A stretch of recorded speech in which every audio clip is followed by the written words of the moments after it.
Hey, thanks for listening to our podcast. If you want to listen live in the central Indiana area, you can hear us on 93.5 FM and 107.5 FM. Back to the Andy Moore Automotive Group hotline. Speaking of awesome, get a good breakdown of the Colts and the Texans and then some with our guy Rick Venturi joining us now. Hello, Rick. How are you? John, I'm really good. It's been it was interesting to not have a game to cover yesterday. It was kind of a nice little break. Actually, I was able to watch my other alumni team. I was able to watch the Saints in Jacksonville down here in Florida.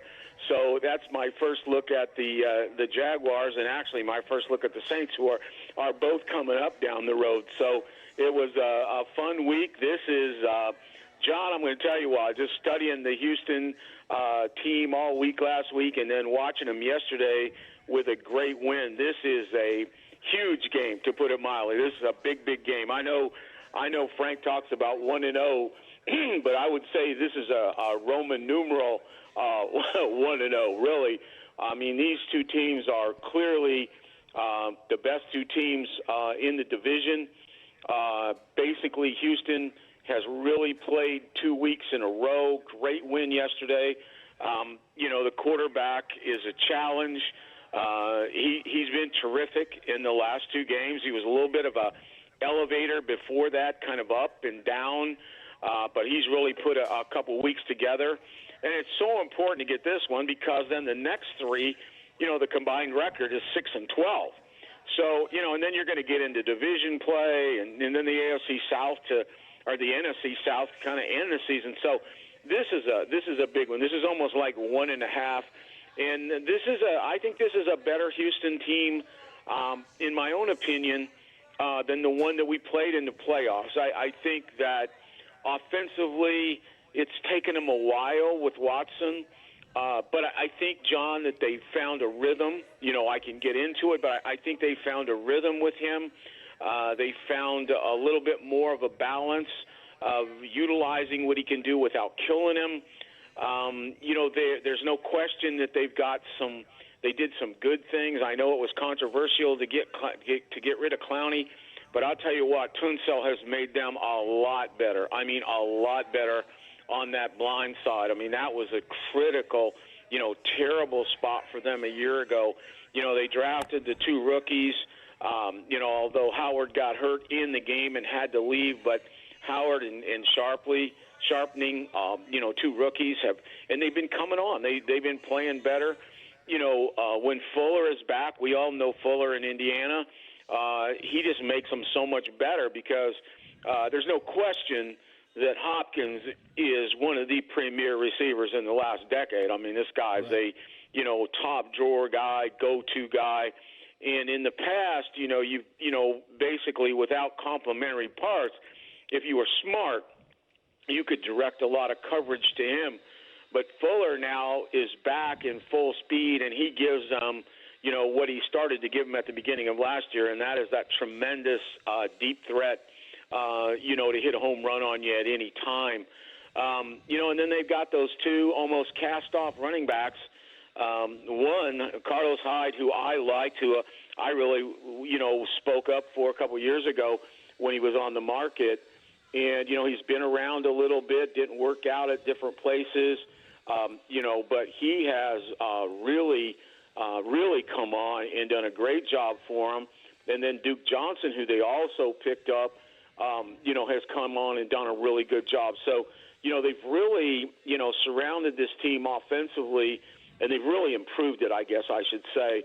And they surrounded the quarterback and Hopkins with more weapons, and we can get into Coty and we can get into the tight ends and all that because they're utilizing them all. And, this quarterback is, he presents some of the same problems that Mahomes did in that he is a tremendous ad-lib player. He is a guy that can make something out of nothing. When he gets on the move and he gets scrambling, the wild plays are there. They still design some runs for him, so that's a little bit of different. They really don't do that with Mahomes, but they do a little bit of that with him, just enough, and they usually save it now for critical situations. So, you got a real challenge there. And then defensively, this isn't a great team. I mean, you can look at their numbers. Everything is 15th or lower, with the exception of their rush defense is 8th. Their pass defense is down, as you would expect. That's always been their Achilles heel, particularly against the Colts. But this is a team that has much better players on defense than the Chiefs do. You're not gonna ball control them for 37 minutes. I hope we do, but that's a much bigger challenge. That was a realistic challenge against the Chiefs. But you've got Watt, Merciless, and Reeder, who I think at nose tackle is one of the most underrated players in the league. You've got Cunningham and McKinney at the linebackers. I mean, you got a lot of players that can make plays. The secondary is patched up, but they still, there's talent there. So, I mean, this is, like I said, this is a big challenge. Fairbairn is really struggling. He's going through the same things that Vinny went through as a place kicker early. I do think from a general standpoint that the bye week, although normally you don't like it early and normally you don't like it when you're hot coming off a win, but I think it may help us here. I think it may help us because Houston really had to spend themselves Sunday. I mean, that was come from behind, fight to the end, every single guy on the team, a great win psychologically. So, I think we'll be coming in the fresher team, and that may be helpful. But this is one that's going to be exciting to watch. So Rick Venturi via the Andy Moore Automotive Group hotline live in Bloomfield at Aggie's Funhouse on the Square, doing a show today as I'm watching moms, staying close to moms, and talking a little football as we normally do with Rick. All right, you mentioned too what the Texans have found. They went out, they made that deal, they brought in Laramie Tunsil, obviously for the offensive line that was getting shredded. How much better has it been in recent weeks, Rick? Well, this Sunday there were no sacks. Now, two caveats. One, this kid can get out of trouble. So, he got himself out of trouble. And also, Kansas City can't rush the passer. We know that. So, but, I mean, that's a game with no sacks. Now, they still ranked 26th, giving up 3 a game. But I think they're getting better as the season goes on. Tunsil, no question about it, is a big get for them. Tunsil is a very, very good left tackle. I mean, he will protect the blind side. He's a good run blocker. He can pull. He's a premier player. I'd have to say that at this point in time, with the franchise quarterback they have, I think that ends up being a plus move for them. Then they drafted Titus Howard to play the right tackle, I think second, and then sharpening from Northern Illinois. Titus is from Alabama State. Now, those two guys, believe it or not, if we go back, and you can go back and check it out, those two guys were offensive linemen that were on my Morse Reservoir All-Star team as far as under-the-radar guys, and they injected them right into the starting lineup. I would still, if you get ahead in the count and you get opportunities to get them behind, I would still attack those guys because of their rookie status. But they're better, and there's no question that they're better. Martin has always been a good center, so they're good at left tackle, and good at center, and they're young at every place else. Now Howard left the game at right tackle, and Johnson came in for him, number 63, and held his own. This is a team that is a very, very good zone run block team. I mean, this is a team now that is 5th in the NFL in terms of rushing, and of course that's spread over 3 people, but Hyde has 425, and Hyde is that kind of a slash and gash guy. I've always really liked him. He's really had a good year. He's really off to the best start of his life since the Niners. He will take it up in there. He'll get the hard yardage. He's a 7-gap. He's a vision guy, but it's a cut and go. They tend to want to run, believe it or not, to their right, with Tunsil cutting off. They tend to be a right-handed thinking team. And then you got Duke Johnson, who came over, and Duke has given them really just the opposite. He's given the compliment. He's a bounce. He's a jump cut guy. If you swarm inside, he can get on the edge. He's a terrific receiver coming out of the backfield. He gives him the loose playback. And then don't forget that Watson has added 164 yards. So when you look at that three-headed monster, it's 829 yards, and some of those are ad libs. But what Watson does is he keeps you honest on the edge all the time, and that's one of my musts for this week. You have got to defend him on the edge. You can't, and particularly when you get down in the red zone, I would say critical situations, a 3rd and 4, a 4th and 2 to win the game, inside the 5 in the red zone, they don't waste him out on the field on that stuff, but they're going to run an option, they're going to run a zone read, they're going to do something when it counts, and you just don't want them to beat you on some kind of edge play that it is designed, a design type of play. So that it's going to be really critical, number one, that run doesn't get going, because you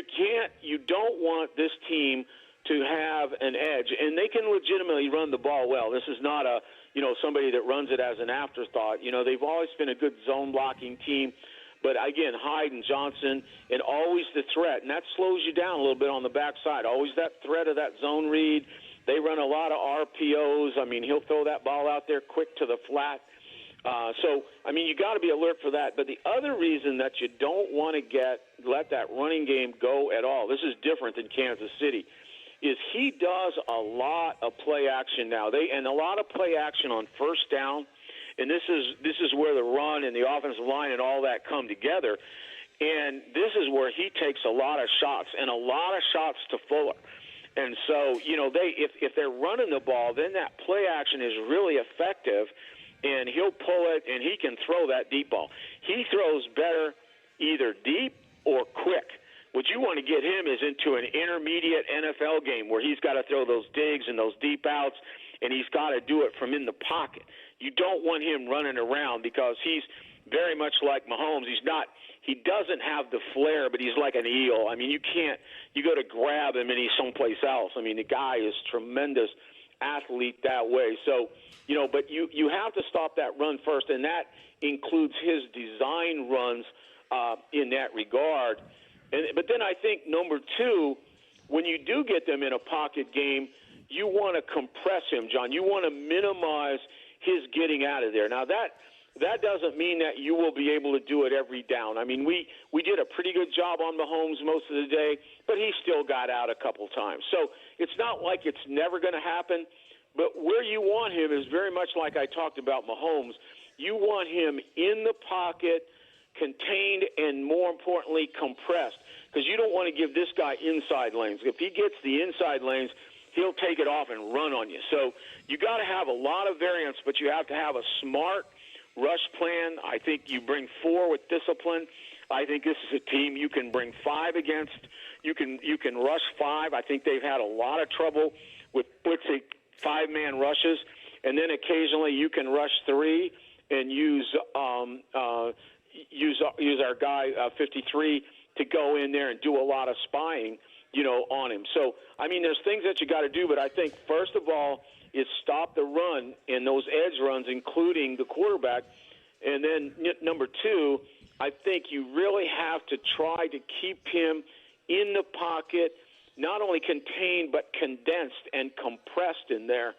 And then number 3, I think you have to have a situational plan for Hopkins. I mean, Hopkins, when the money's on the table, a critical 3rd and 4.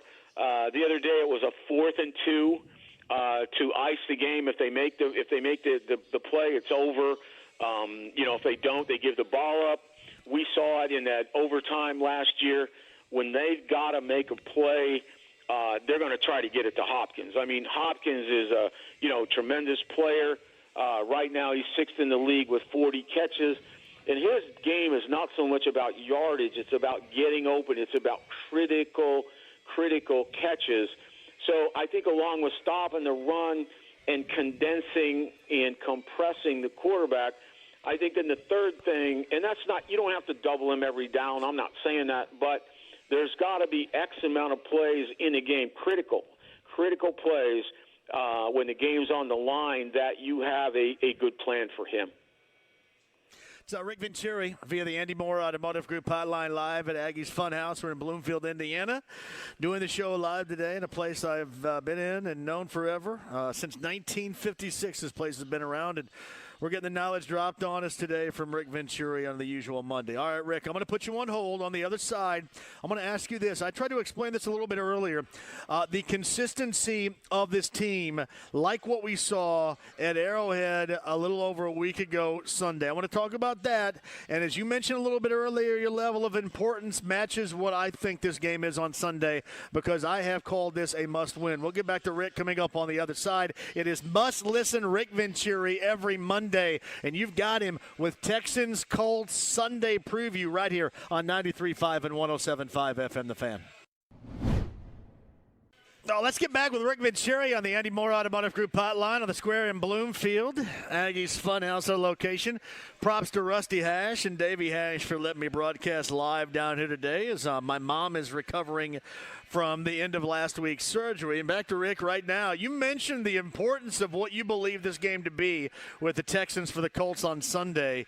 And you're right. I mean, Frank Wright goes about it as a 1-0. This is a little bit different. I have pegged this a must-win, considering what's going down and the schedule coming up. I think this is a game at home against your rival in this division you have to have. Yeah, I don't think there's any question about it. I mean, this is this is a game that, like I said, this is a game and a half. This is now we really, we own these guys in the playoffs. I mean, and, when we start talking about their defense versus our offense, there's reasons why we've owned them. But, we owned them in that playoff game. We played two tight games with them earlier. They were balanced, the one we lost, the one we won. And then again, like I said, we owned them in the playoffs. But I do think that this is a little bit better team. I just think offensively, I don't think the offensive line, I don't think it's great. I don't think it's as big a liability as it is. I think they found rhythm with the quarterback. I think Romeo Crennel on defense has been trying to do his best Bill Belichick in that, he is really trying like hell to be more game-specific and try to take away. They played them very much like we did. We copied from New England. Kansas City, he played man-to-man all day in their face.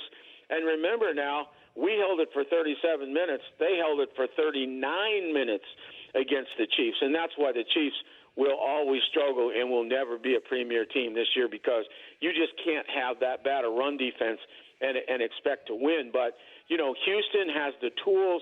They have enough ambience on both sides of the ball to make it difficult to make plays, and a quarterback who is tremendously challenging because he creates more gaps in the defense, more ad-libs.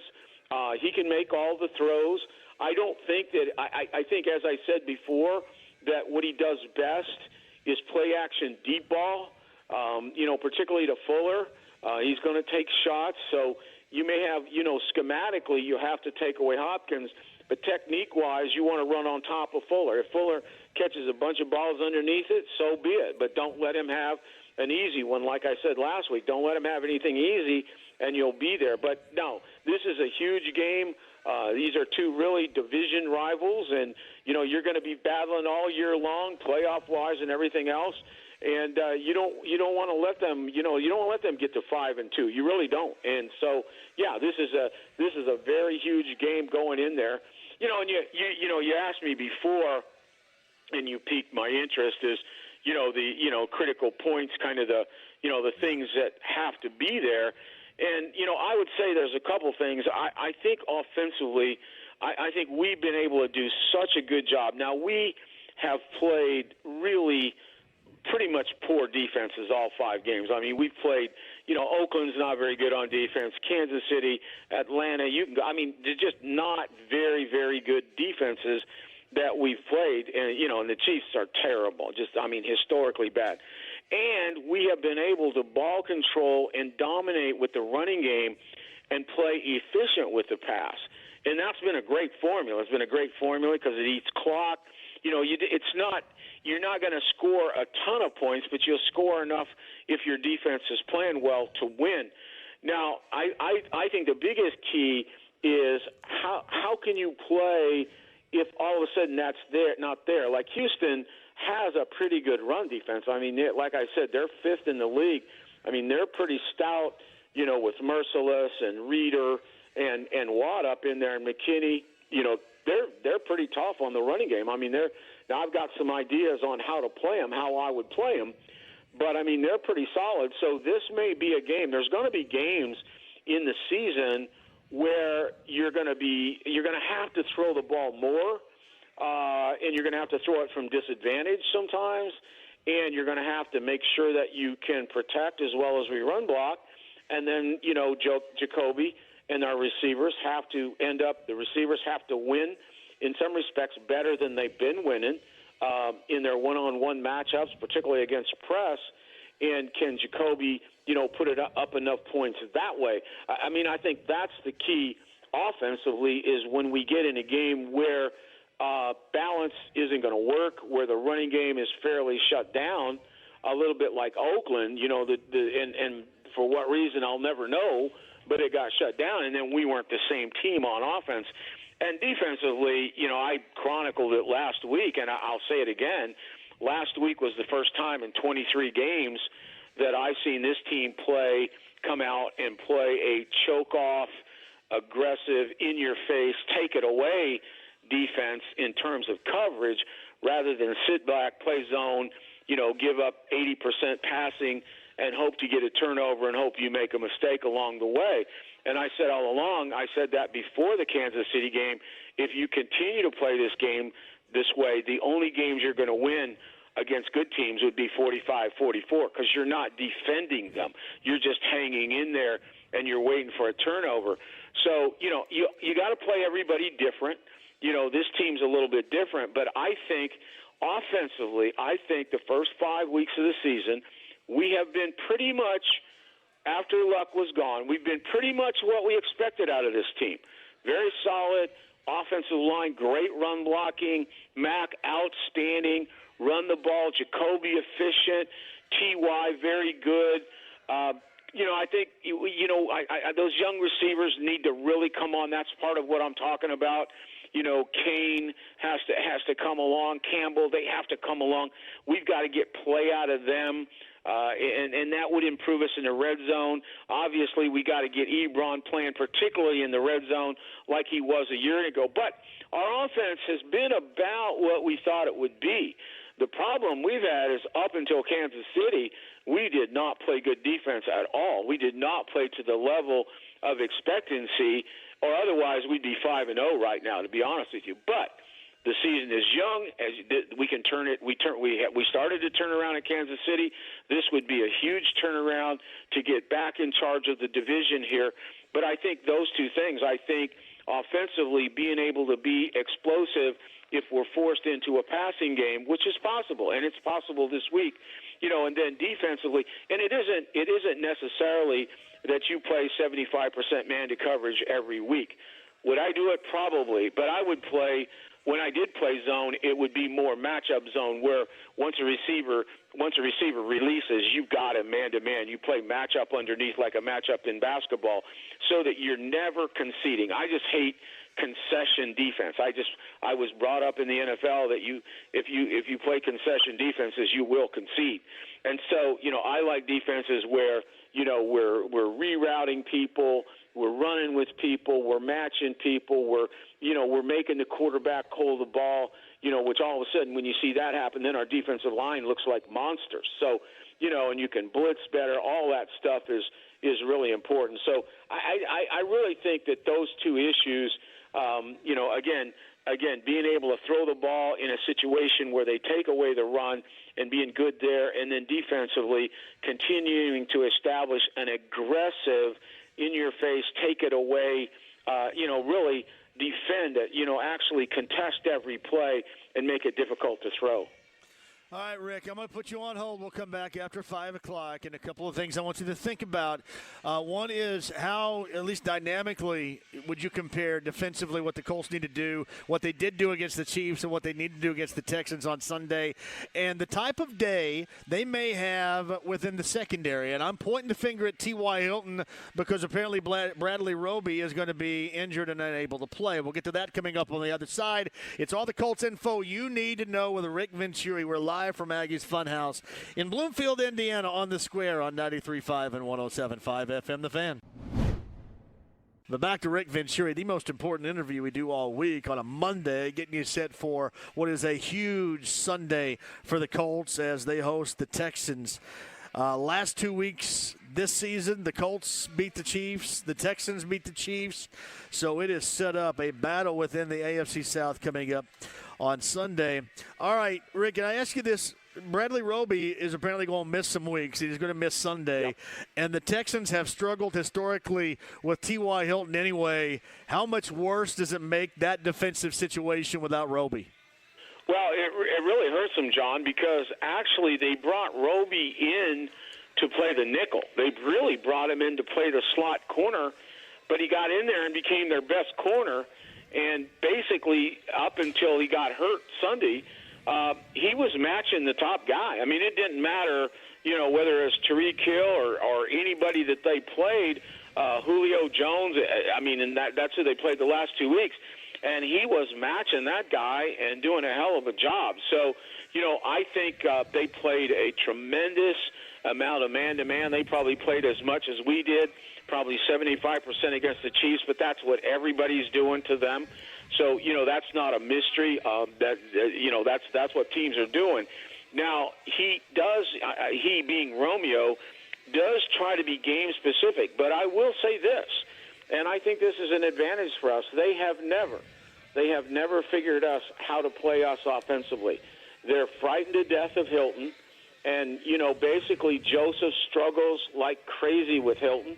Hilton has beaten everybody they have. He's beaten Joseph time and time again. I said it last year before the playoffs. T.Y. basically, he basically claims Joseph on his income tax return. I mean, and then he beat Reed last year in the slot for a post touchdown. So, in what they tend to do is they get up aggressive against everybody else, and then against us they tend to play soft. Now, you can make them soft, and the one thing you've got to do is you've got to beat them on first down and keep them off balance. Now, everybody says that, but here's how you have to do it. First of all, I always say when you play this team, and I'm going to get back to Hill and Joseph in a minute, when you play this team, you want to play them wrong. In other words, when you have your two tight ends in a game, when you have your 12 personnel, that's when you want to throw the ball. That's when you want to throw it. You want to play them wrong. When they expect to run, they'll be in an under defense. They'll bring 5. They'll play a soft quarters or a man-to-man free. And you always have that strong side there, always available to you one-on-one.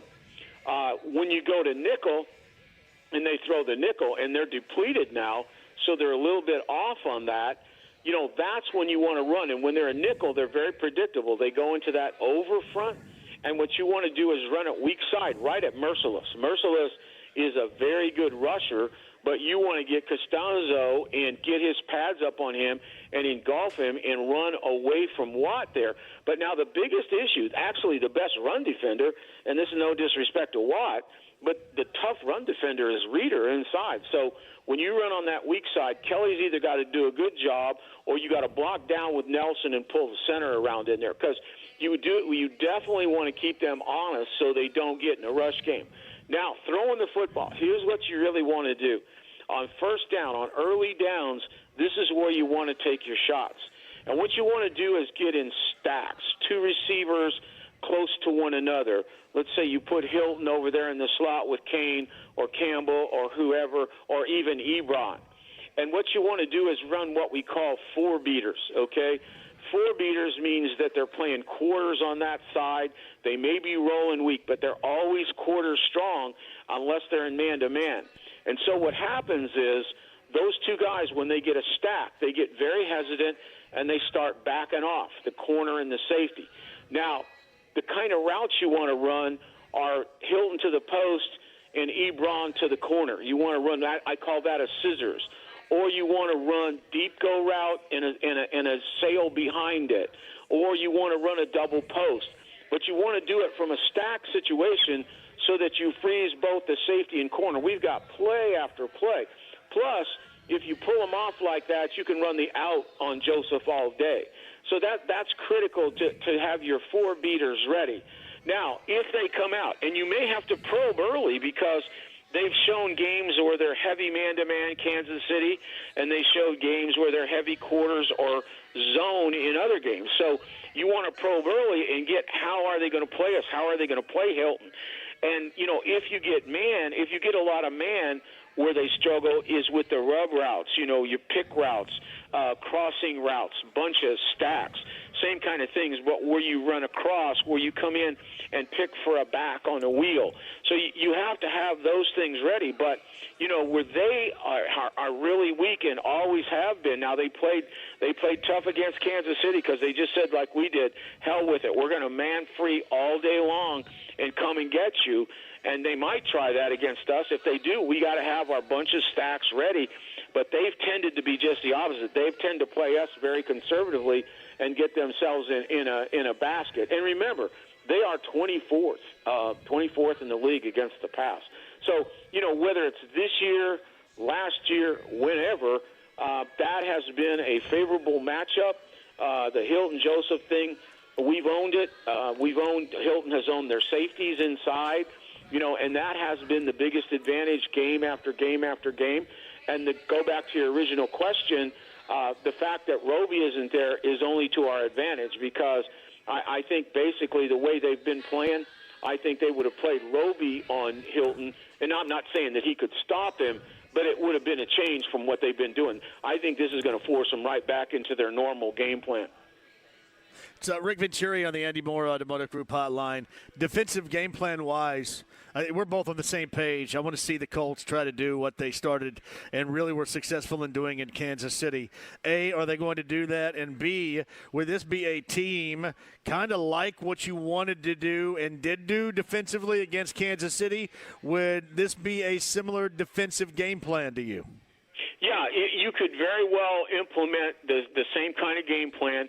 I do think that Houston right now, and the day we played Kansas City, I think Houston is better. I think Houston is better. I think Fuller's better than any of their two. I think if you substitute Hopkins, he's not a tight end, but instead of Kelsey, you have that one go-to guy that you got to stop. But I think if you do that and you choke them off and you make them hold the ball and keep them inside, then that's a big deal. The biggest thing, though, go back to what I said early in the show. The biggest thing is they will run more design plays, including bootlegs, including zone reads for this quarterback on the edge that they don't necessarily do with Mahomes. With Mahomes, it's a playground game. If he's not in the pocket, it's a playground, and look out. Well, this kid can play in the playground, but there's also a lot of design stuff for him. Particularly, he runs a ton of bootlegs, right and left, and a lot of play action. So very important that we have our edges. I like five-man rush against this guy.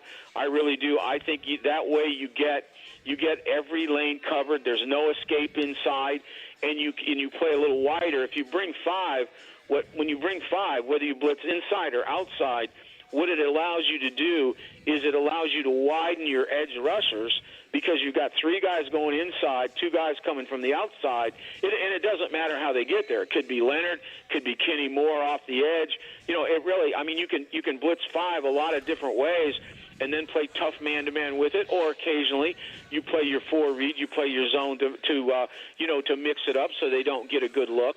But again, take away the deep ball and the quick throws. What they do a little bit different this year, this is what they've done a little bit different, and it's helped them. In the past, they've thrown a lot of those long developing plays. Well, this year, look for them. They'll get in spread right away on first down, and they'll throw very quick. They'll have, instead of having Fuller outside and Hopkins outside in the spread, they'll be right inside like two tight ends. And that's where they're going to go with the ball. Matter of fact, I would have an audible as soon as they get in that spread, I would check into some kind of triangular defense where I have 3-on-2 on those guys inside because they want to get that ball off quick. And if it doesn't get off quick, then I do think their offensive line has some holes, just like Kansas City, but you have to force them to hold it. I think sharpening at left guard is a good young kid and a really good young run blocker, the kid from Northern Illinois. But I think you can beat him with athleticism. I think he's stiff. I think you can beat him with a move. I think you can beat him with speed. And then on the right side, Fulton's going to be at right guard, and I don't know if Howard's going to be back or if it's Johnson, but that's where I want to stunt. Now, if you can get into a five-man rush where you have games but the edge is still covered, I think you can give that right side fits with stunts, and I think you can give sharpening. I think you can give him fits with athleticism. But, again, the deep ball, make sure that Fuller doesn't run over the top. Situational plan for Hopkins, and then know the other guys. I mean, Coty is a gadget guy. He's hurt us in the past. He's going to be the pitch man. He's going to be an option guy. Their tight ends have caught a lot of ball if you look at them statistically, but they're nuisance catches. They're in the flat, bootleg. They keep drives alive that way. But it goes back and initially to what I said before. Always at the end of the day, make sure at the end of the day that we stop something. And number one, no running game. Do not let Hyde and Johnson get going and the edges on the quarterback. Number two, keep that quarterback in as much as you can. Keep him in the well. Take him away deep and quick and make him throw intermediate. Make him hold that ball and throw intermediate. That's where he's the least accurate of any place on the field and more shaky. And then number three, game on the line. Game on the line, and you have to feel that. Red zone, 4th and 5 to win it, 3rd and 4 to win it. Take Hopkins away. It's Rick Venturi on the Andy Moore Automotive Group hotline. One final really quick thing. So we saw that Toure has been placed on injured reserve. He's done for the year, obviously, with a broken ankle. We talked about that. That is a big deal. The Colts are reportedly, according to ESPN, working out Shane Ray and Andre Branch. Either name do anything for you? Well, I think Ray played good. I think he has some tools. He'd be a guy, that you would be interested in. He played good. Then it kind of fizzled. It kind of flattened out for him at Denver. The guy I wish we'd have got is Shaq Barrett, the kid that came to Tampa, who, even though Tampa's not having a good year, he's having a great year. But I think it's going to be now. You're not going to all of a sudden, you're not going to wind up and Lawrence Taylor is going to walk in the door. So it's very much like I said last week. I think what you're looking at is three real options. I think, and the first two are already there. It's just a matter of game planning. Actually, all of them are already there. I think number one now, it's more important that you really use Houston in the ideal matchups and Autry. I mean, those are your two guys that are, guys that are better than average, that are upper tier guys in the league. If you think that Autry can beat the hell out of Sharpening, then that's where he ought to be on 2nd down and 3rd down. Same way with Houston. Can he beat that rookie right tackle? Then that's where you want him. Number two, I don't know what the status of Lewis. I haven't heard that, but you've got to get him and Banagoo to share time on that other edge and be able to set the bank board so that those inside guys can hunt. And then number three, and I would do this in a minute. I think because Okereke now has played and he shows you he can do some things, particularly on the pass, with Leonard coming back, and I would even use speed at times in these situations. I think you may now want to get some 3-2 going and use like Okereke and Leonard as the fourth rusher, and you don't know which one of the guys is going to come, and you don't know from where, and that would be Leonard, and then Okereke's a real cover guy. Then you can bring both of them. This would be a great job to run those cross stunts or walk them on the outside and bring them on the edge with Houston and then Autry inside, and you still have 6 defensive backs. You play that with dime, 32 dime. I think I said it last week, and I don't mean to be pretentious, but I had great success with that in New Orleans because we never had a premier rusher, but we had a lot of linebackers that could run and do things like that. And we played that stuff all day and gave people fits with that 3-2. So, I don't think you're going to go in the outside world and necessarily fix this right now. And that's just unfortunate because I think Toure was really coming. But I think now it takes some creative genius. That's what the hell they pay you big bucks for. It is. You're awesome as usual, man. You know, this is why when I wasn't scheduled to do the show, I said I got to find a place to do the show because we've got to talk this thing up as we normally do on Monday, man. Job well done. Well, and you give your mom my best. I'll be back. I've been enjoying Florida this week with the bye week, and I'll be back on Wednesday ready to go. You got it, buddy. We'll talk with you on Sunday, too, pregame. Okay, Johnny. Talk to you later. So Rick Venturi on the Andy Moore Automotive Group hotline.